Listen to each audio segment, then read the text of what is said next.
Welcome back to Grammar Fundamentals for the PSAT.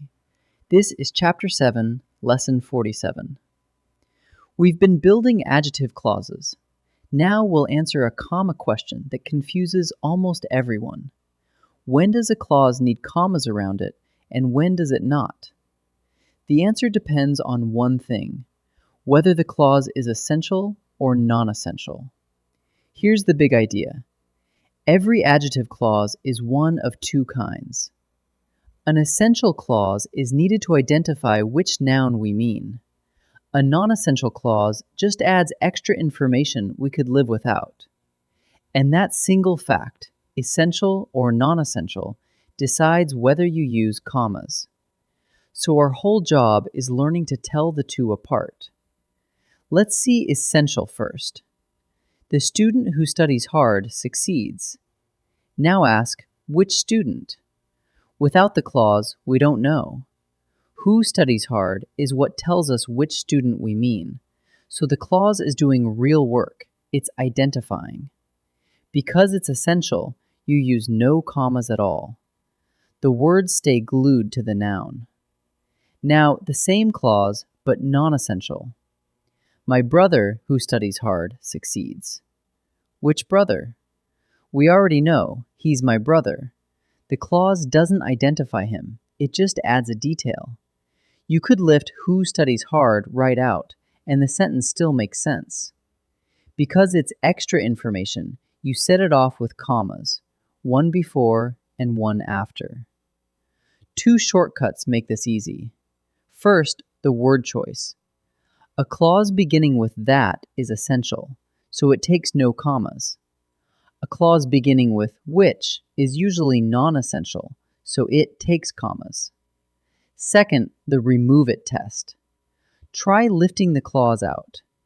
If the sentence still tells you which noun is meant, the clause was just extra, so it's non-essential and needs commas. If removing it leaves you guessing which one, it was essential, so no commas. Let's try a few. In this first set, decide whether the adjective clause is essential or non-essential. Ask whether the clause identifies which noun we mean, or just adds extra information. Pause and try each one before I answer. One man who made space travel possible was Robert Goddard. Which man? The clause who made space travel possible is what tells us. It identifies him. Remove it and you don't know which man. So it's needed, and that means essential. So the answer is essential, no commas. Goddard, who tested many rockets, built liquid-fueled engines. Which person? We already know, it's Goddard, he's named. So the clause who tested many rockets isn't identifying him, it's just adding a detail. Lift it out and the sentence still stands. That makes it non-essential. So the answer is non-essential, commas. Space travel, which is very dangerous, began with uncrewed craft. We know what space travel is. The clause doesn't pin down which one. It just comments, which is very dangerous, extra information. And notice it starts with which, our non-essential signal. So the answer is non-essential, commas. 3 more. Same plan. Try removing the clause.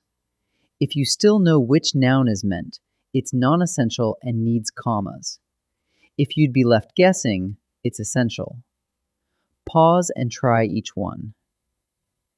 People who care about space wonder when we will return to the moon. Which people? Not everyone, only the ones who care about space. The clause narrows it down. It identifies which people. Remove it and the meaning changes, so it's essential. So the answer is essential, no commas. Viking 1, which photographed Mars, revealed a huge volcano. Which craft? We already know, it's Viking 1, named right there. So the clause, which photographed Mars, only adds a detail. Lift it out and the sentence still works. and it starts with which. So the answer is non-essential, commas. The mission that landed on the moon was Apollo 11. Which mission?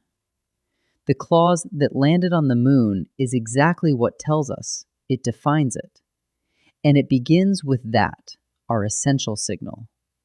Remove it, and you'd be left asking which mission.